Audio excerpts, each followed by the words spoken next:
बताइए कि धर्म का काम मंदिर, मस्जिद, गुरुद्वारा, चर्च में है, लोग उसको विधानसभा और पार्लियामेंट में लेकर के क्यों आते हैं? इबादत, पूजा वो आपका व्यक्तिगत मसला है, उसको लोग राजनीति में लेकर के क्यों आते हैं? इसलिए आते हैं कि ये ज्ञान जो है ना, लोग अंग्रेजों से सीखे हैं। और इतिहास जान लीजिए, जब 1942 में भारत छोड़ो आंदोलन हो रहा था, तब भी कुछ अंग्रेज के जासूस थे जो उसमें शामिल नहीं हुए थे।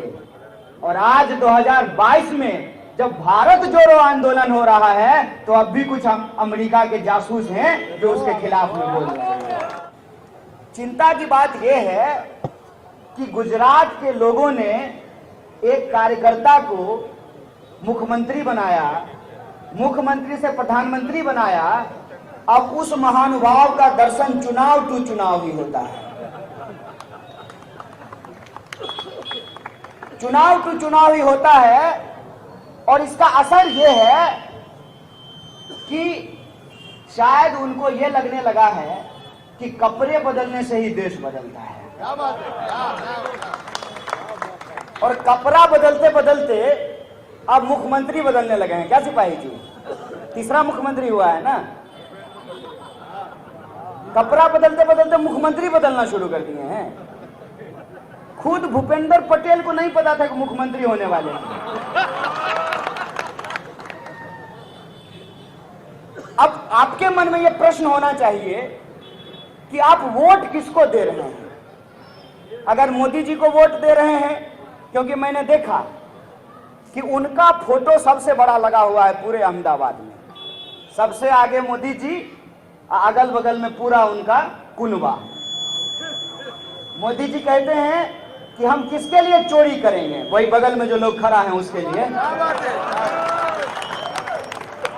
तो बगल में जो लोग खड़े हैं, अगर आप उनको देख करके वोट नहीं दे रहे हैं, मोदी जी को देख करके वोट दे रहे हैं, तो आप इसका मतलब चाहते हैं कि मोदी जी गुजरात में रहें।